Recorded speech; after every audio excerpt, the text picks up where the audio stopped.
India have won the series. They're going to get back for two. India at home. Lords goes wild.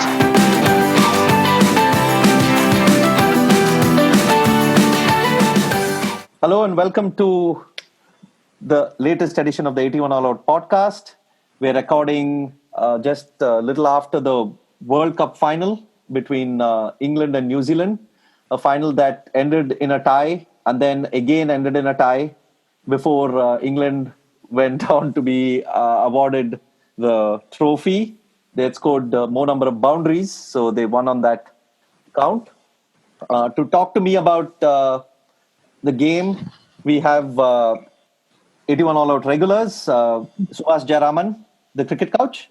Hey, Siddharth. And we also have KD at the Cricketing View. Hi, Kartikeya. Hey, hi, how are you? Hi, good. So, first of all, before we get into this, a note to the listeners. Number one, you guys have been fantastic through this World Cup. Thanks so much for listening. It's been great to have your support. And please continue to pass on feedback, etc., etc. And we'll be hopefully continuing to do regular podcasts after the World Cup. Number two, because this game had so much to discuss and because we have only a certain amount of time for this podcast, we hope to do something more on this game in a day or two, talking about the various aspects that went into it. So we may miss out on quite a bit today. We will be focusing primarily on the latter stages of the game, the run chase, the super over, and all the drama that went on with it. So let me start with the main talking point of the game. And Subhash, the way to decide a World Cup winner, fair? Are you okay with it? What's your reaction? It is fair, and I have to be okay with it to the extent that it was in the books before the tournament and all the participating teams accepted. However, it is unfair in a similar way that South Africa had to score 22 runs of one ball in the 92 semi-finals. From that point of view, I'm sure that rule is going to change. In cricket, it's how many runs, and it's runs and wickets that matter, not how you get those runs, how you get those wickets. That does not matter. So given that both teams were even on the number of runs, and New Zealand had lost one less wicket than England, from the very cricketing point of view, I would say New Zealand were slightly ahead. But if you say runs are all that matters, then they are both even. They could have given the trophy. So I think it's an asinine. It's a rule, but it's an asinine rule, and I'm sure it will be changed. Kartikeya? No, I agree with Subhash. I mean, everybody agreed with the rule, and to that extent, there's no controversy.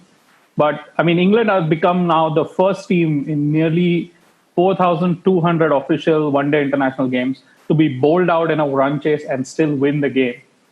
And that's sort of basically, I think, in a cricket sense, that there's something wrong about that. And I mean, to be fair, this could be possible was permitted under the rules that govern this tournament. So, I mean, traditionally in the past, ties have been decided by the team in the favor of the team which loses the fewer number of wickets, right? Basically, there are two finite resources in the limited overs game, right? There are wickets and there are overs. At the end of 100 overs, both teams had equal number of runs, so that didn't separate them. Once that didn't separate them, then New Zealand lost 2 wickets fewer than England, and that does separate them.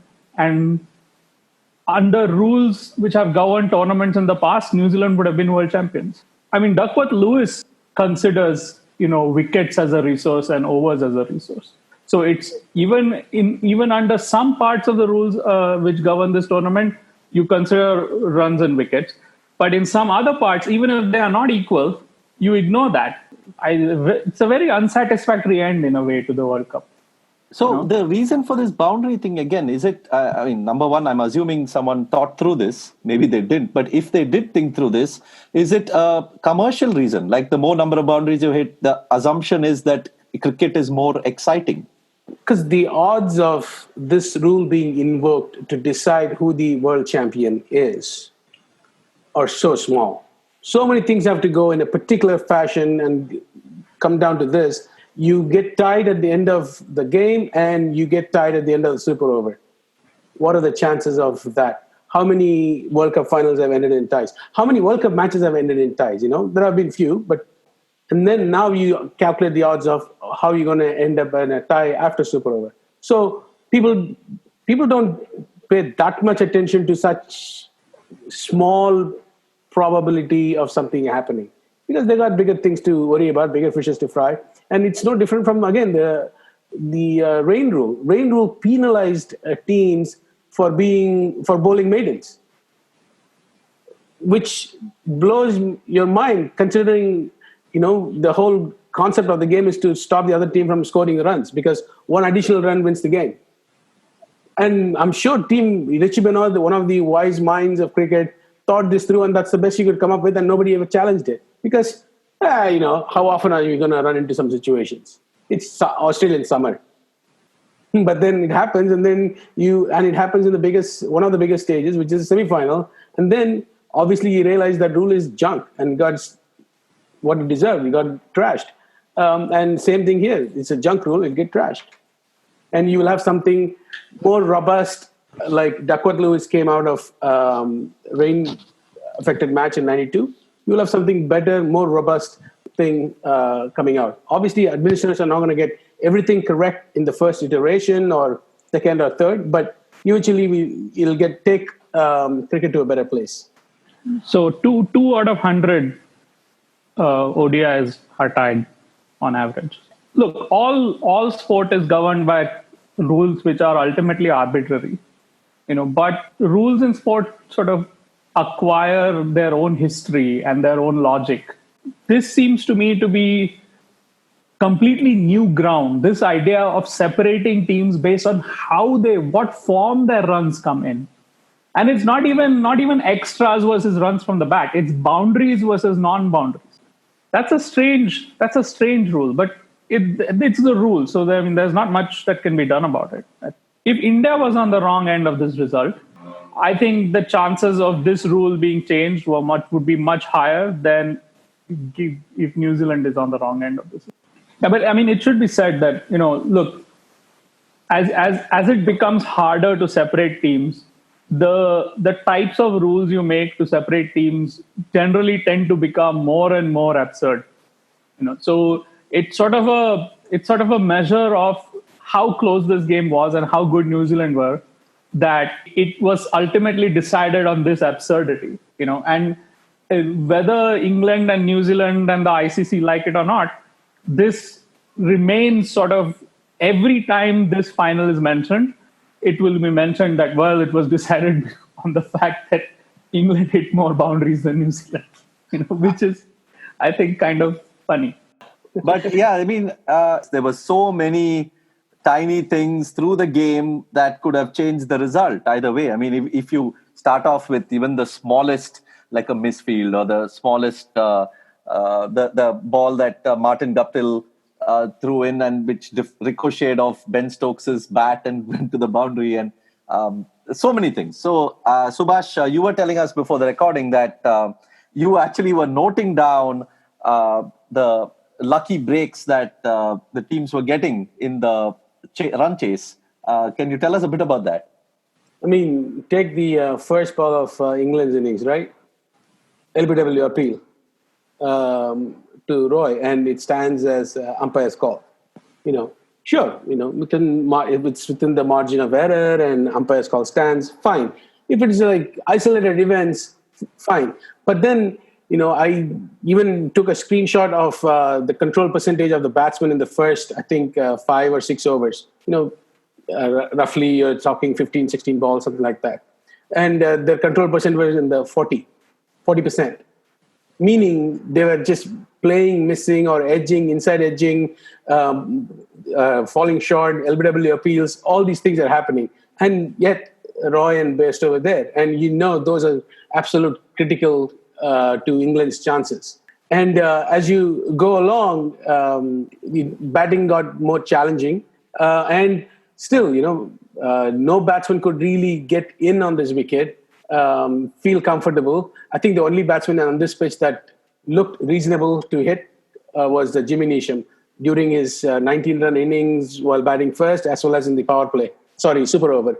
Other than that, everybody struggled. And, Butler made things look cool too. But, there was just edges and edges and edges, things falling short, and umpires' decisions. A lot of things went England's way again and again and again. And then, of course, you have Trent Boult stepping on the cushion while taking the catch. So not only do New Zealand not dismiss Ben Stokes, they also give away 6 runs. And then immediately after, when Martin Guptill, the hero of direct hit to get Dhoni out so that New Zealand gets into the final, once again goes for the direct hit, but hits Ben Stokes' bat and goes for a 4. That's another 6 runs. That's 12 runs. In a game that both teams were tied, that's 12 runs that basically England got gifted. You could say, well, Boult should have been more careful. He's one of the best boundary fielders. Anybody has seen New Zealand play before this World Cup or Boult in the IPL, they know, you would have seen how incredible fielder he is on the boundary. And he's aware of the boundary line, and still he stepped on it.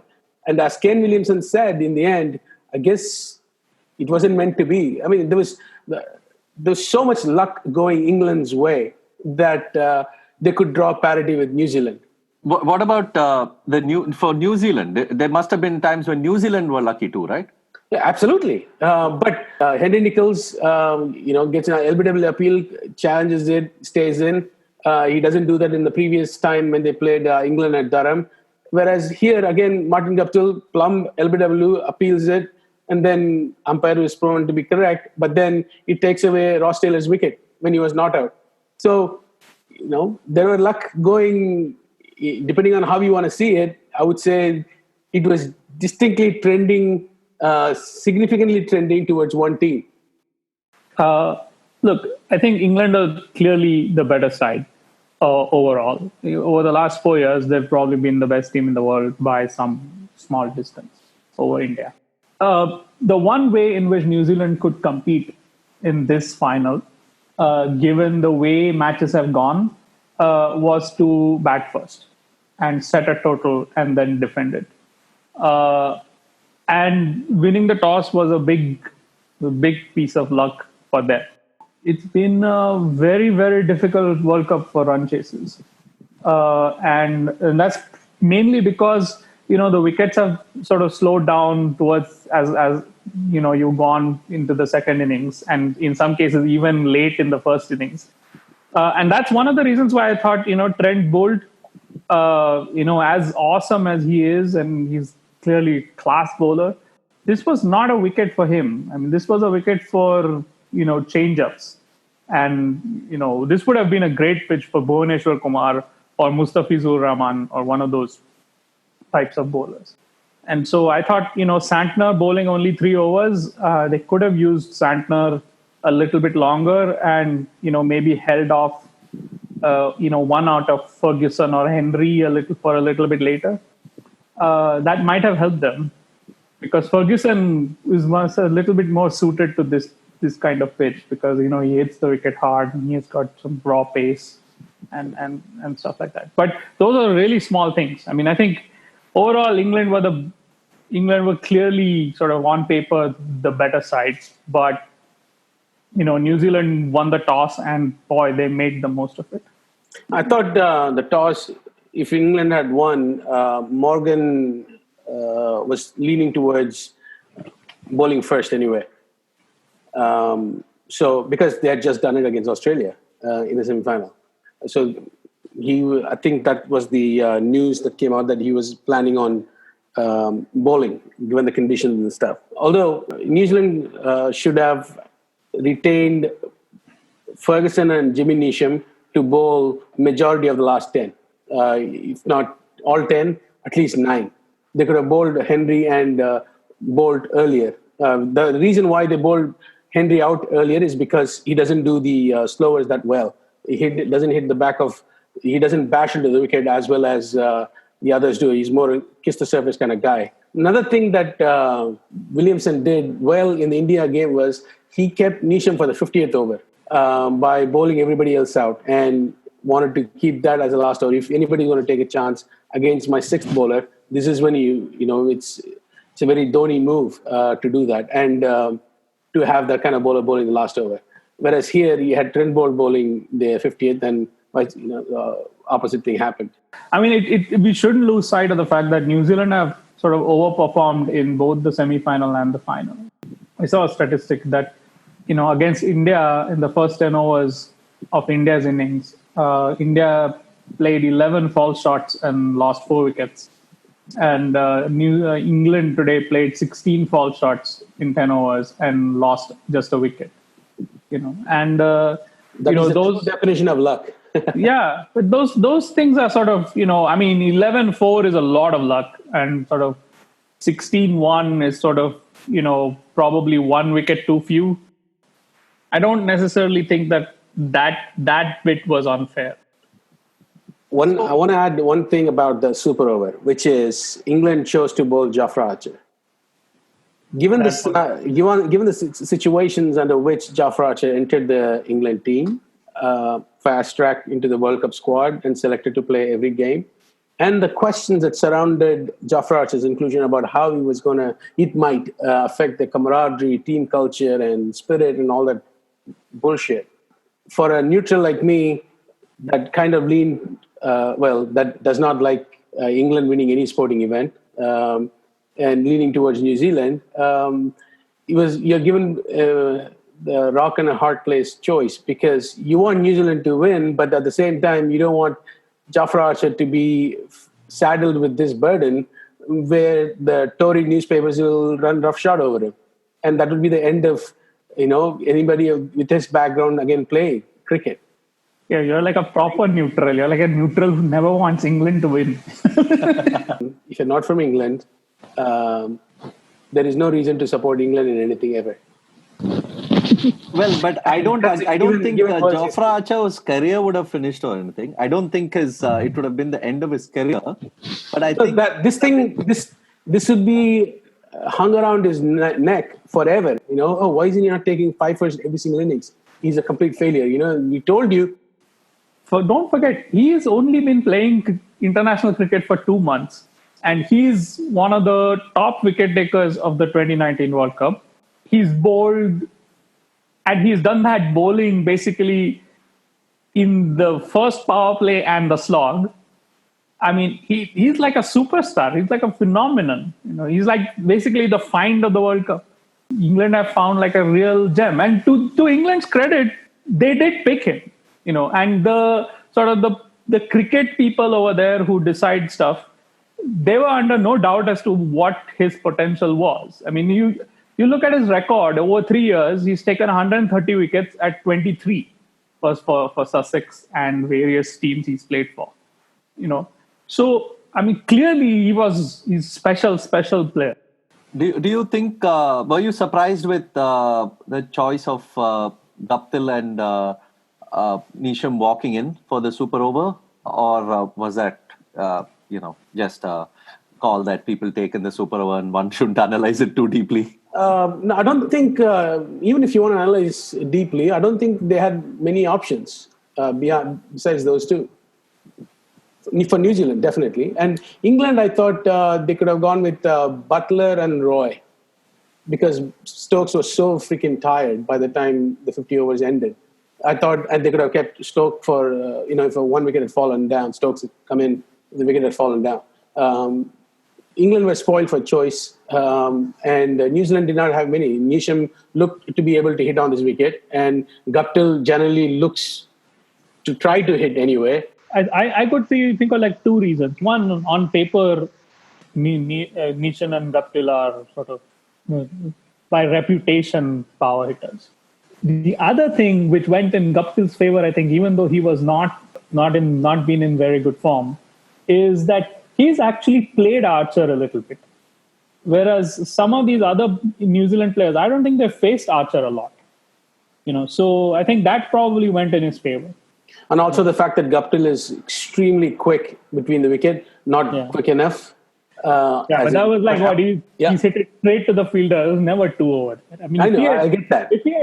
If he had actually made 2 there, that would have been like, revolutionary. He had to If the batsman starts hitting it straight to the boundary fielder and hit and run in 2, then like that would be something. In the middle overs, though, when the tension started building, the game got closer. I mean, once Morgan fell, it became New Zealand. Then sort of their chances increased, and let's talk a bit about that phase when Butler and Stokes were batting, and Colin de Grandhomme, came up with a wonderful spell, that nice line and length and hitting the rhythm, and then Henry. They brought Henry back after a good first spell. They brought him back, and then there was a nice battle going on until England then started to edge ahead with the partnership going on. Thought that was probably one of the most engrossing passages of play. Yeah, and Joss Butler is a fantastic player, and I like Ben Stokes. I mean, these are like once in a generation players. They are like really, really top players. But in the beginning of that innings, he was taking chances and they were not coming off. But things were falling for him. There was an over in which he mishit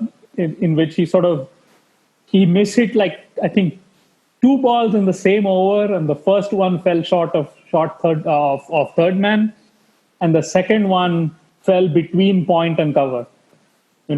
And then he hit a boundary, which was like, he was not in control, and it went, it sort of lobbed past Guptill at cover point, and it was like not very far away.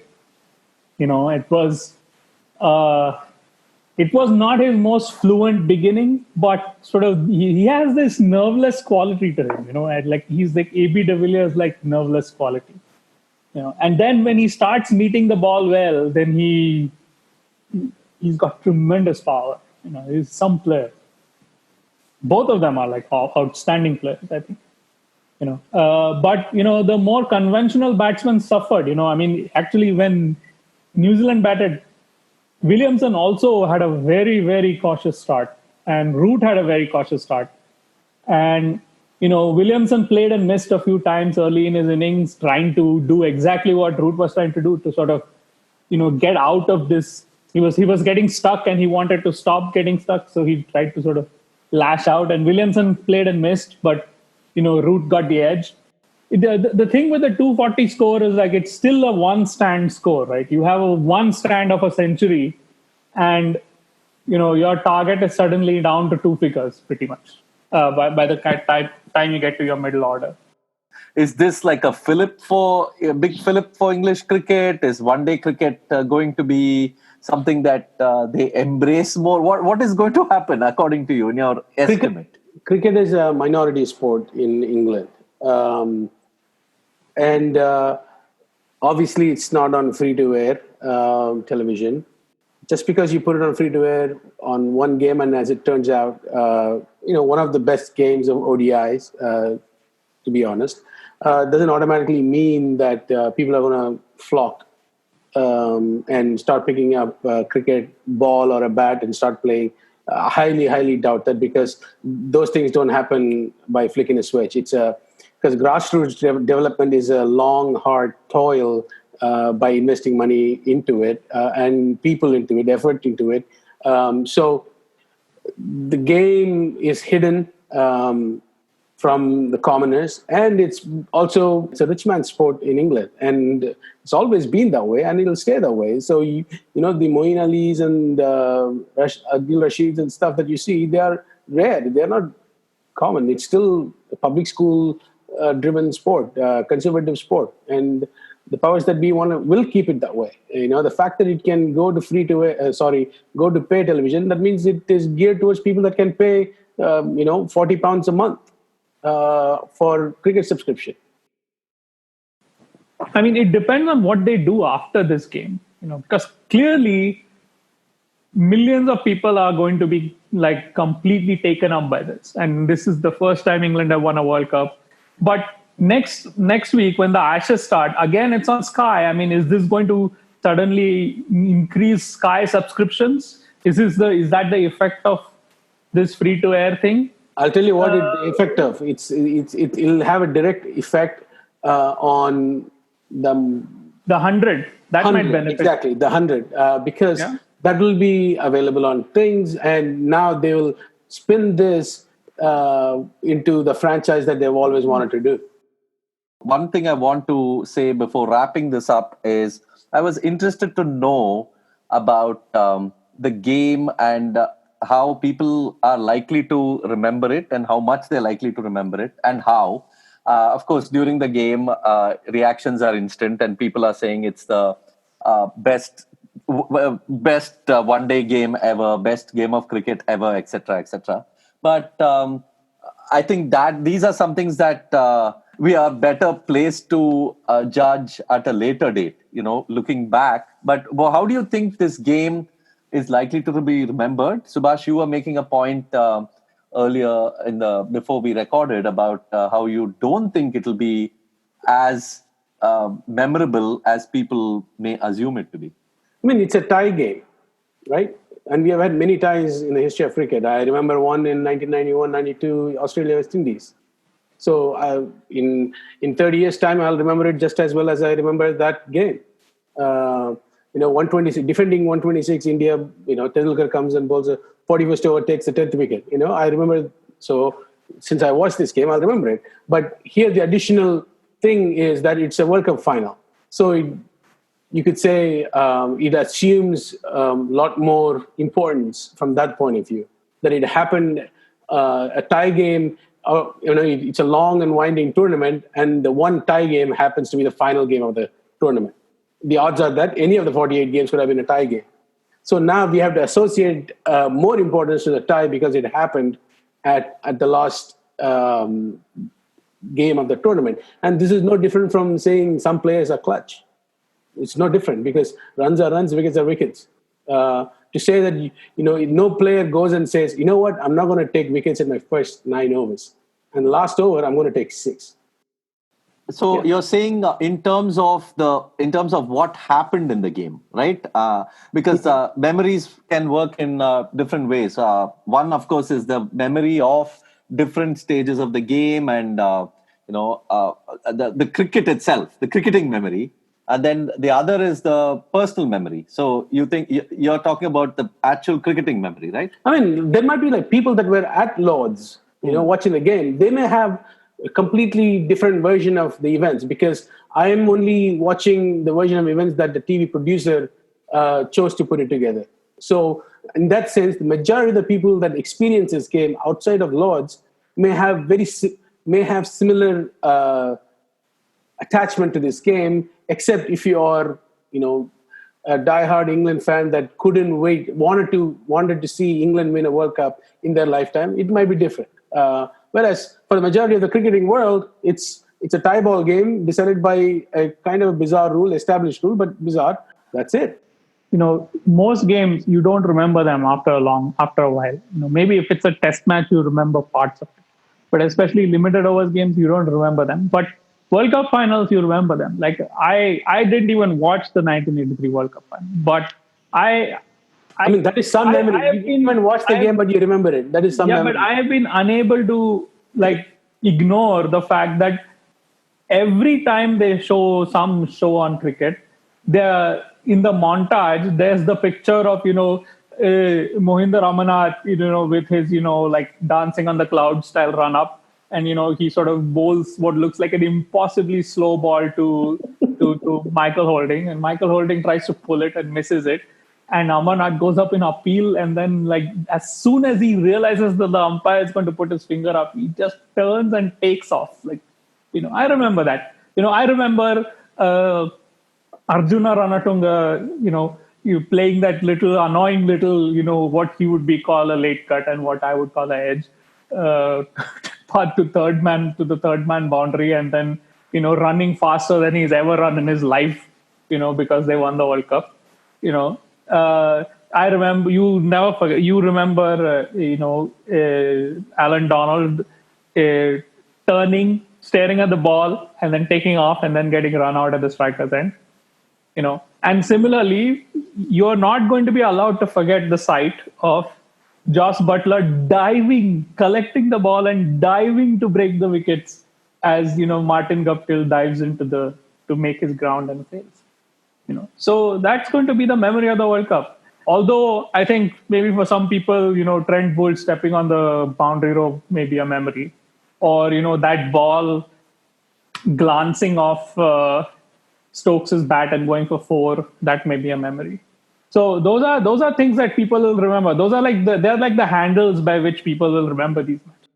Yes, there will be certain images of this game that will be played over and over, just like Kapil Dev taking a catch of Vivian Richards, things like that. Dhoni's 6. Mark Wahl's catch from the 99 final. Or Brendan McCullum getting bowled by Mr. Stark. There are certain moments of the match you'll remember.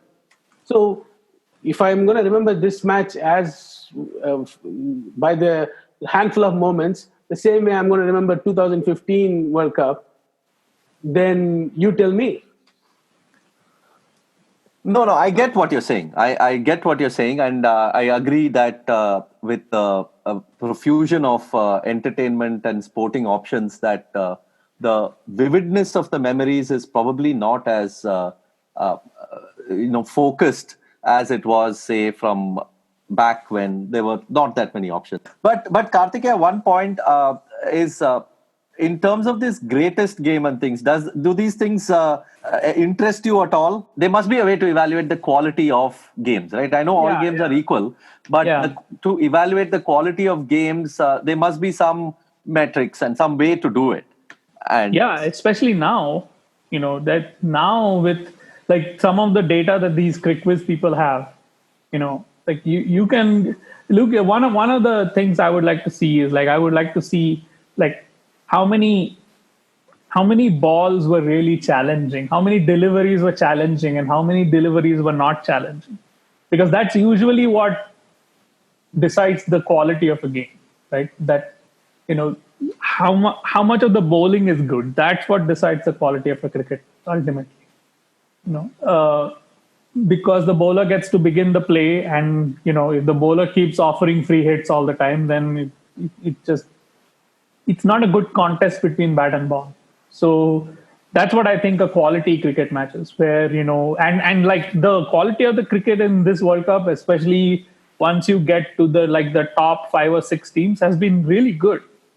The teams have. The quality of one-day cricket that teams are playing now is really high. In the sense that there are really well worked out plans, and you can really see the maturation of video technology and video analysis.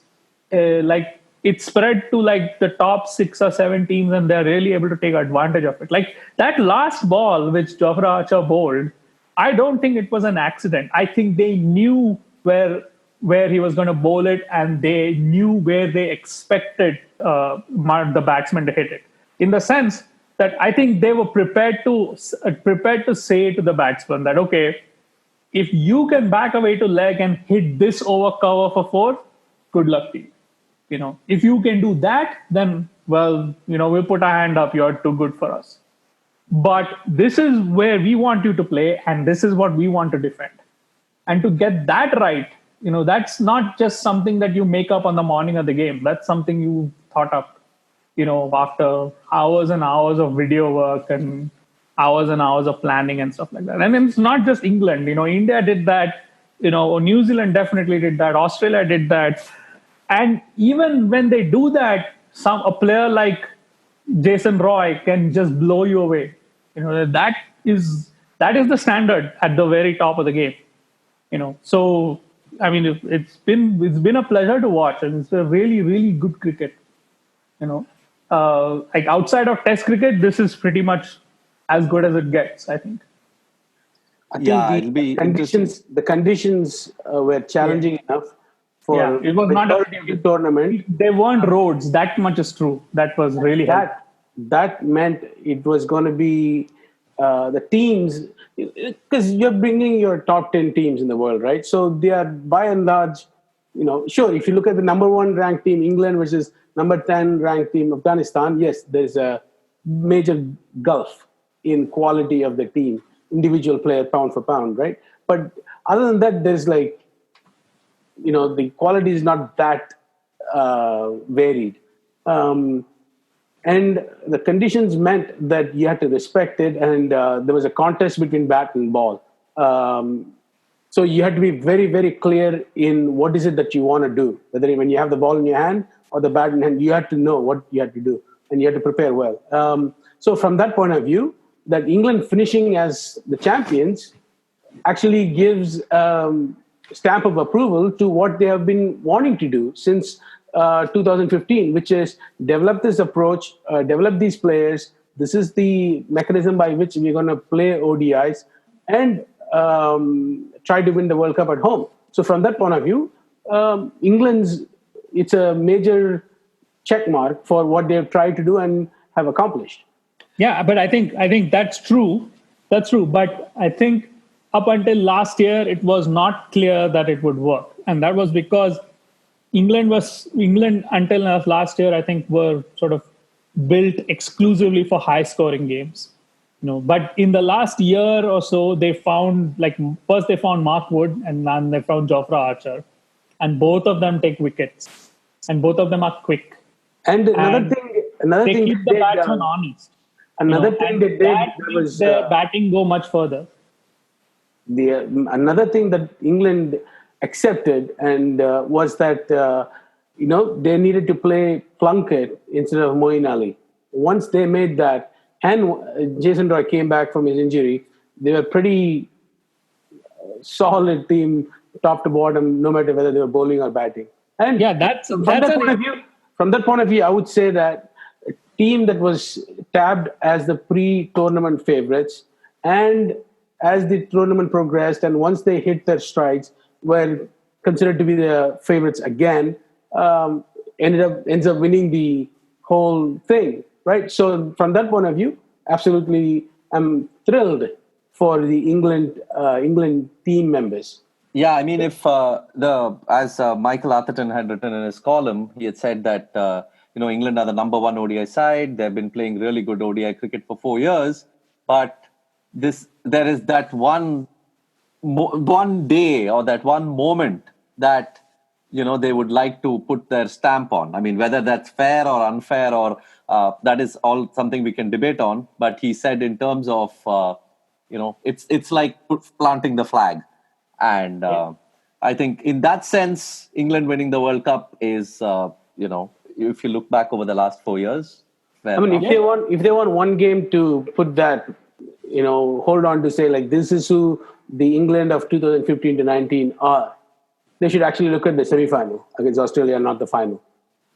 Yeah. No, actually, I will say one thing though, that, this is not like what Australia was in the 2000s, when they were so far ahead of everybody else that even if they lost a couple of players to injury, they were still good enough to, be more than competitive against everybody, and they would win.